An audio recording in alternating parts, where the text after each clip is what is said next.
Can y'all hear me? Yeah, looks like it. All right. Thanks for coming. Thanks for making the time. Today we're going to talk about scaling climate finance with Web3.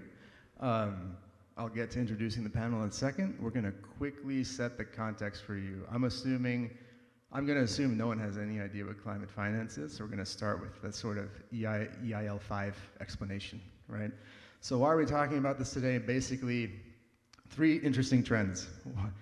One is obviously, if you haven't gone into it too much, there's a climate crisis, biodiversity collapse, warming, oceans, and that's one major trend. The other one is basically, from the perspective of some of the major NGOs and organizing bodies, we need something like $4 to $6 trillion of climate finance per year in order to meet these challenges. We get about 500 billion this year. And then lastly, y'all are here at Avalanche Summit. We think that one of the best, most proven use cases for blockchains is DeFi and aggregating capital, right, for whatever end, right? But it's been one of the most resilient tools going through the last bull and bear market. So today we want to talk about bringing those three things together. So I'd like to pass it over to the panelists then. Nicolas, can you introduce yourself? Tell us what you're working on. Do it in one sentence, please. Sure. One sentence will be difficult, but hi everyone. Nick Alexander. I'm head of partnerships and policy at Thallo. We call ourselves a climate solutions company that is aggregating supply of carbon credits, digitizing it, bringing it on chain, and providing access, easy access to demand-side channels via an exchange or via APIs. So our goal is to make climate financing easy, accessible, and easy and accessible. Hi everyone, Ben Sheppard here. This guy's getting married on Saturday, so. I haven't met her yet, but. So Ben Sheppard, one of the co-founders at Silta Finance. We're building a due diligence protocol that connects sustainability-focused infrastructure projects with financiers from DeFi and TradFi. Okay, I'm Paulo Almeida, and I'm working on Stunning Green. What we are doing is enabling for owners to renovate their homes in a sustainable way, and we are putting all of this data and creating resources so people can use all the technologies of blockchain that blockchain has and get this in terms of saving, and then we can try to create this whole economy in our real estate. Yeah, and I think that last one is important. Basically, real estate decarbonization, which is something like 30% of all emissions. So I think, with writing on the back of that, I think it's good to give you all a little bit of a context of the status quo, right? Like, why are we even trying to do this stuff with Web3? So, Ben, maybe you could tell us a little bit, start off and say, like, what is the status quo of TradFi around sustainable finance, right? Like, what is it that you're kind of up against? Yeah, so first part of my career, I spent probably about 14 years working as a transaction advisor on behalf of banks, doing due diligence on infrastructure projects. And the process that a sustainability-focused project needs to go through in terms of diligence is just ridiculous. It can go on for months, years. The worst transaction I worked on, I did a 4-year due diligence on a deal for 200 million. And by the time you've gone through that, in some cases, they don't even need the deal anymore. Something else has been built in that time frame. So it's just absurd. And that whole process that these banks use, it's kind of the same thing for every size deal, which just doesn't work, obviously. So what we're trying to do is overcome that by building diligence tools that are fit for purpose, so fit for renewable energy at a certain size, sort of loan deal, whether it's 5 million, 25 million, 50 million, 100 million, whatever it might be, and removing the need for so many consultants like I was being paid on a time and materials basis to just argue the toss on every risk that's out there. And there's so many infrastructure projects that don't see the light of day. Annually, there's about $350 billion worth of deals that don't get financed. So if we can overcome these diligence issues, we can get more of these sustainability-focused projects built using finance from TradFi and potentially from DeFi as well. So that's the challenge for us. Got it. And then, like, switching gears a bit, Nicolas, so Paulo and Ben are kind of working in this built world. sustainable finance, aggregation for renewable energy, and what have you. What are you folks doing? What is the sort of status quo in carbon markets that made you guys go, hey, we got to do something? Sure. So carbon markets are kind of a misunderstood thing, I would say. So currently, you see a lot of companies and even products and services claiming to be on the way to net zero, carbon neutral, or whatnot. But the reality behind those claims is that there's a market that really doesn't work, and it doesn't work for the people implementing climate-saving projects. It actually doesn't work for the people who are actually buying the carbon credits. And so, just a quick A to Z. Essentially, what you do is you decarbonize your kind of operations in the company insofar as possible. You measure and you kind of put your targets, and then for the emissions that you really can't abate, you purchase carbon credits. And those carbon credits are essentially financing action elsewhere in the world that is kind of climate saving. Sounds really simple, but actually, if you look at the market prior to the advent of Web3, it's really, really fractured, opaque, challenged, doesn't work, and lacks credibility. And so it's actually one of the really best use cases, I believe, for Web3. And essentially what we're doing is bringing all of the metadata behind those carbon credits to ensure kind of full traceability of the environmental benefits and ensure confidence to the buyer, but also greater financing to the underlying projects, such that it actually becomes super, super easy to have credible climate action behind goods and services. And so that's the future we want to propose.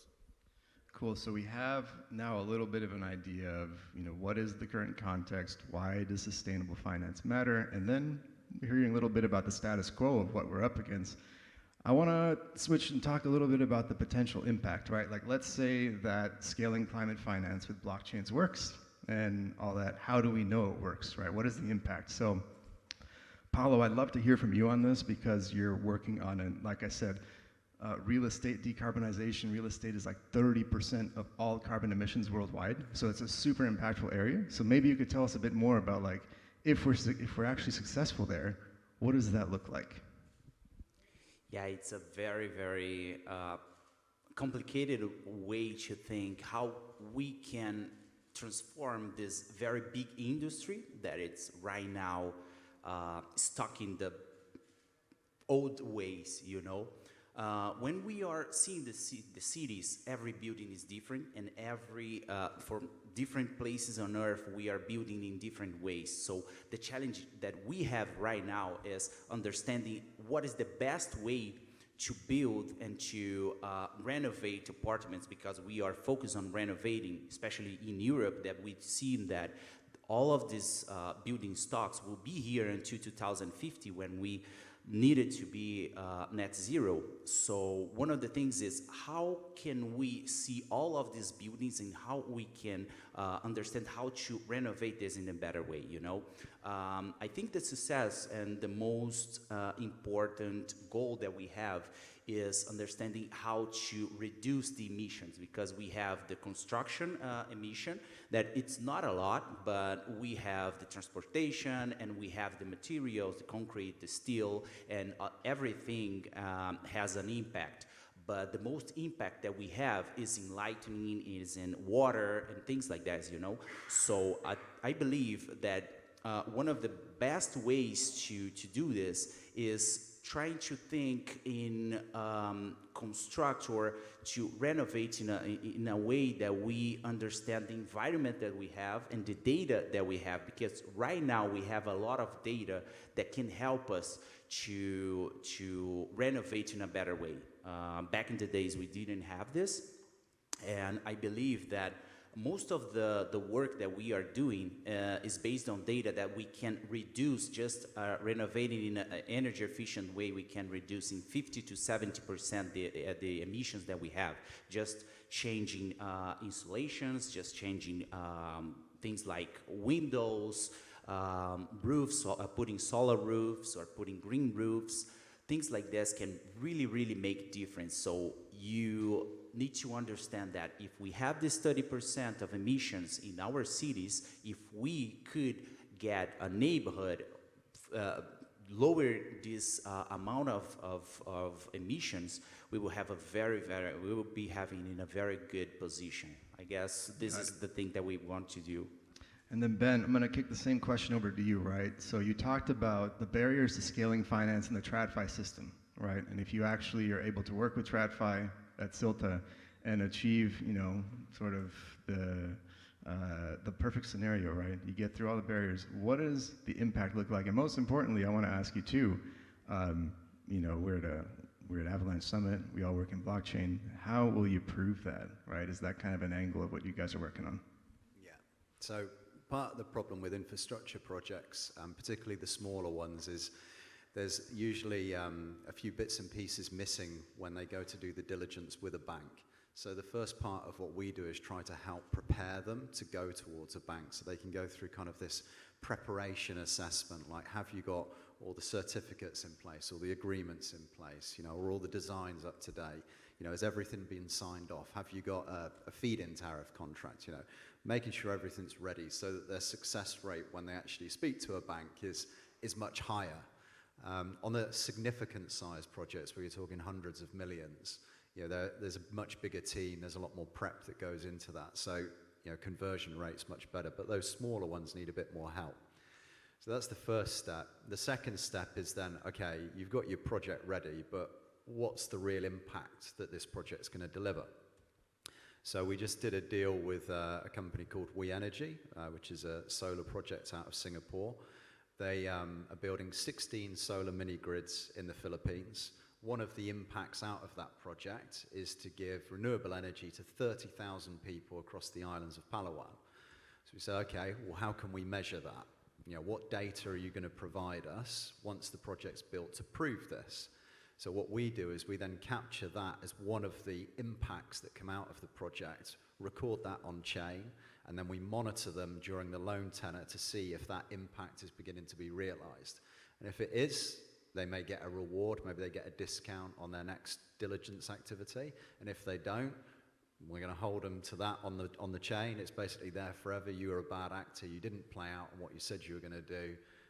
Don't come to us next time with a bullshit project, basically. Yeah. So this is one of the ways that we track these impacts. And because we separate the bankability assessment from the impact assessment, we give this impact its own sort of plateau to sort of present from. So people see that front and center. It's not just tucked away within a diligence that says, oh yeah, they've done some ESG, yeah, that's great, fine, whatever. It's its own score. It's got its own tracking within our technology as well. So then, is it accurate to also say, like you said, you're tracking impact and they don't meet the specific metrics that are part of the contract? Would you basically be able to use that to underwrite future projects to basically say, hey, they didn't actually meet what they're supposed to do using the blockchain data? Yeah, definitely. Yeah, it would feed into that. First, I'd send you around their house, and then I'd say to them, why didn't you deliver on that? But no, in all seriousness, these diligence ratings that we give, they can provide the foundation for the next application that they go through, which makes the process even quicker. And if they've been a good actor all the way through, and they're demonstrating these impacts continuously, then that will open up lots more opportunities for climate finance as well. Very nice. Nicolas, same question to you, basically. Imagine that we have this dream scenario, everything works out, you smash through the barriers. This is a very contentious market that Nicolas is building in right now. If you haven't paid attention to carbon credit markets recently, there's been a lot of scrutiny, mistrust, greenwashing, right? But same question to you. You succeed, what are the impacts? How do you measure them? Okay, great. So, I think I might flip it a bit because you guys talked about very tangible things. And I would like to picture like an end state for what we're trying to build, right? Do it. And so kind of with regards to Web3, I'll speak in terms that you guys might excite you a bit. So the first is the idea of collateralizing stablecoins with environmental assets. So, simply put, the idea here is, stablecoins, typically have collateral, that can be in various forms and, whatever it may be. But, if you digitize carbon credits or, that's a starting point, environmental assets writ large, essentially you're backing digital currencies with nature assets that previously didn't have value, but now have market value. And so as that currency, that digital currency grows, so does the financing to those climate-saving projects. And so all of a sudden you get people very excited because they're using stablecoins that are backed by really, really interesting climate-saving projects. And that can be done kind of quite automatically without any intermediaries, providing climate financing at scale. Another thing to potentially imagine, and I say these are end states, they're actually not that far away. Within like 18 months we could deliver something, provided the kind of regulation was in place. So the second piece perhaps could be, imagine a market where all negative externalities are kind of compensated for at source. Can you also make sure people define externality? Okay, sorry. So negative externalities, simply put, is the unintended negative consequences of market action, right? So typically, the reason we're in the climate crisis we are in is, for instance, no one pays for pollution, and that's an accounting mechanism, right? And so by doing the proper carbon accounting and then compensating with commensurate positive impact via climate financing of various kinds, including very rudimentary carbon credits, you can actually kind of integrate into the market mechanisms the cost of climate, such that you're actually constantly offsetting at source without necessarily providing that choice. And then what blockchain can do is make all of that process automatic, seamless, but also trustworthy and credible, which is, if you think about the market for stablecoins, the market for e-commerce, we're talking hundreds of billions of dollars. And if that money can be deployed into the climate now, in the next 5-6 years, I would say we have a real shot. Yeah, could I follow on from that? I think the stablecoin use case is really exciting, and it's something we've been looking at as well, because sort of long-tail finance for large infrastructure projects, you get senior debt loans that are 5, 10, 15, 20 years in duration. It's typically what pension funds, insurance companies invest into, very low default rate, modest interest, admittedly, but low default. So if you want to put something in the treasury of a stablecoin project, you want similar things that the pension funds, insurance companies invest into, because that stuff doesn't wobble when everything else does. People still need electricity, they still need to drink water, no matter how bad the economy is. So I think the carbon credit angle, the infrastructure finance going into the treasuries is a fantastic use case for crypto if they can pull it off. So. And that's actually a good spot to sort of round it out. Kind of last question is, you spoke about use cases for crypto. Nicolas, you got into some really good ones.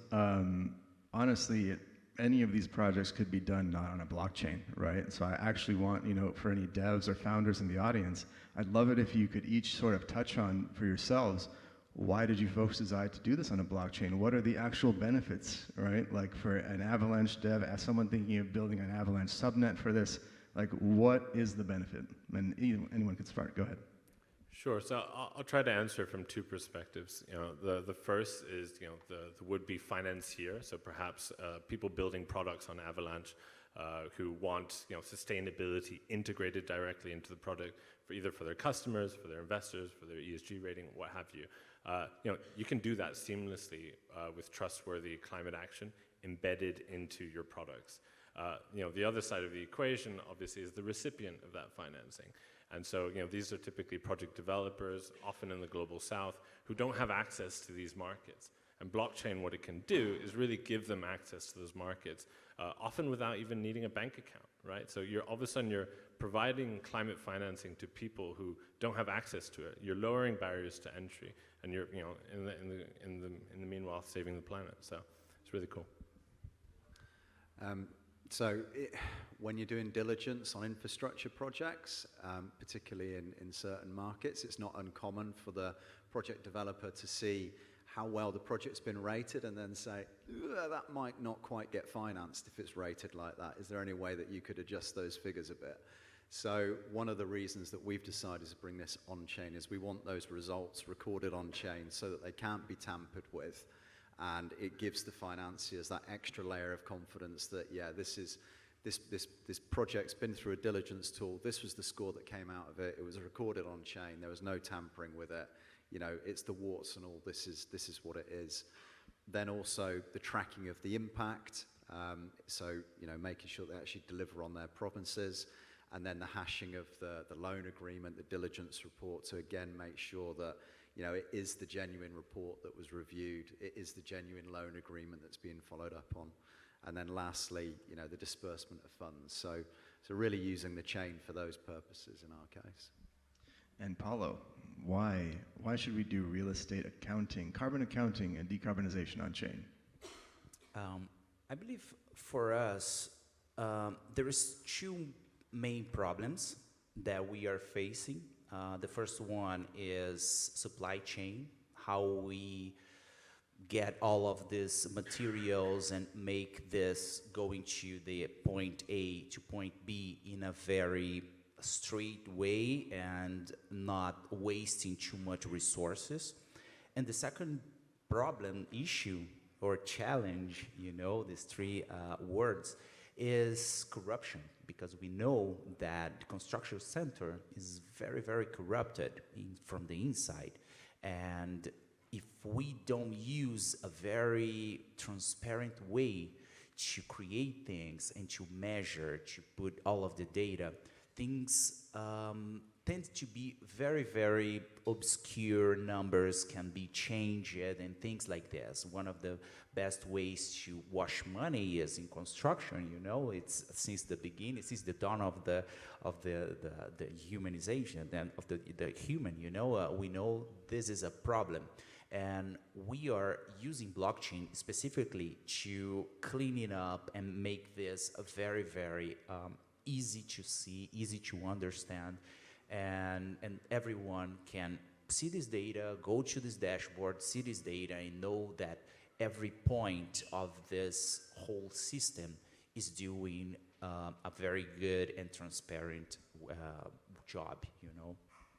Got it. Thanks for that, guys. So I think last thing, real quick, probably 10 seconds each, because I don't know how much time we have. The timer disappeared. Let's do it real quick.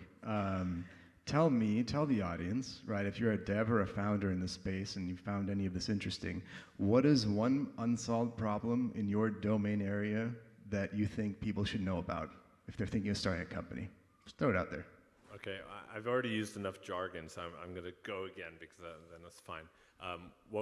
I would say DMRV, which stands for Digital Monitoring, Reporting, and Verification. Essentially, using blockchain-based tools to be able to capture data from environmental action at source, put it on chain, and then enable climate financing via that. And it's the most robust way.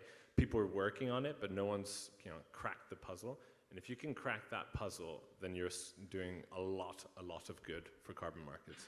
So basically measurement of ecological or some kind of other state at some point, and then saying a thing happened and here's what happened next. Correct. Simple, Cool. simple as that. Cool. Ben? Tools that will help open up the secondary market for security tokens. So, the sort of stable coin example that we were giving earlier, I know there's a couple of projects that are starting to bubble to the surface now, but specifically for the security tokens, if we can open up the secondary market on that, I think the opportunities are just so big for that sort of project. For us, I believe the main problem is bureaucracy and how to create mechanism to not only provide for the homeowners to save when they are renovating their apartments or their homes, whatever, but make mechanism so they can earn money. Save money is good, but earning money is very difficult in this area. So this is a very interesting thing to have, an interesting challenge that we have, and it's a billion, if not trillion-dollar industry that we are trying to solve. Awesome. Thanks for that, guys. We timed this perfectly, so there is time for questions. If someone has a question for the panel, go ahead. I can give you my mic. Or, wait, I think she's got it. Perfect.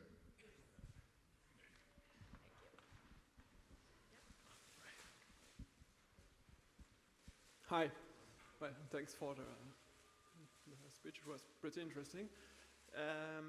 Would you say that a residential real estate fund focused on sustainability would be a good candidate for this kind of stablecoin? Could you just ask the question again? We couldn't hear very well. Sorry about that. Would you say that residential real estate fund focused on sustainability would be a good candidate for this kind of stable coins? Yeah, there's, if I understood your question, what we are trying to do is creating this mechanism so you as a homeowner can not only save energy, because right now, one of the main, just to say, the main things that we are spending money or spending energy on our homes are lighting, cooling and heating, and water. The way that we are trying to do this is trying to understand these numbers. This is why here in Barcelona we have a couple of smart sensors here in some apartments to understand their data and try to be very, very accurate in terms of what is the specifically areas in Barcelona and what is the problems that we have right there. Right now we can get all of this data that we have in terms of Barcelona has open data. We can see a lot of problems that homeowners have, but to be very, very accurate, we are trying to really understand what is the area, what is the problem that they have in areas, you know. One of these, the things that we are trying to solve is creating a way that you can produce energy. Yeah, I see your point. It's interesting because I mean, at Retalk, the issue we're trying to solve is that there are more and more tenants and less homeowners. And the landlords have no incentive to actually do that, to improve the energy efficiency of their home. And at Retalk, we're changing the balance of interest between the landlord and the tenant by making the tenant part owner of his home. And then, as the property manager, we have like the responsibility towards the tenants, who's also part owner, to improve his home. And then we need some technology, like you're talking about, to capture the metrics and prove them to the investors. So we should probably speak together after that. Awesome. Thanks a lot. Any other questions? We have looks like we have about a minute.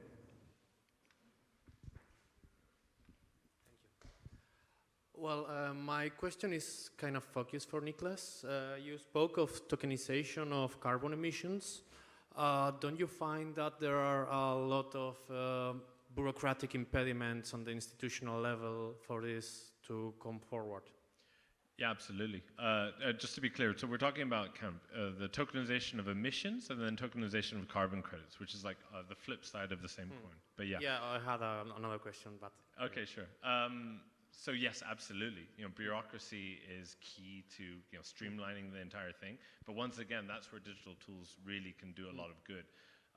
The problem that we've seen with like the Web3 and carbon space is that people tend to get too excited about Web3, and then they don't actually focus what they're doing with regards to the actual people implementing projects, or the bureaucrats, if you will, who are actually doing the work. And so there's like this disconnect between Web3 potential and its actual application within the carbon market. And so we like to think of ourselves working closer to entities in the carbon market, demonstrating the real use cases of Web3. And blockchain is under the hood. Like who cares how it's done, but it's done. And I'd say that's how we get around that challenge. But are you lobbying, for instance, the European Union? In Europe, there are regulations in the carbon emissions. It's on the European rooftop. So.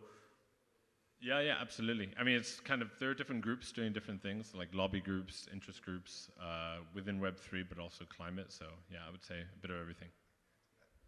Yeah, I think like you said, in the voluntary market, you don't necessarily have to, but in the EUA with the emissions allowances and the ETS, the emissions trading scheme of the EU, you do have to work with the authorities, but it's a much bigger market, and there are some people building on that as well that are tokenizing EUAs, and EUAs are different than tokenizing credits. They're basically the right to emit.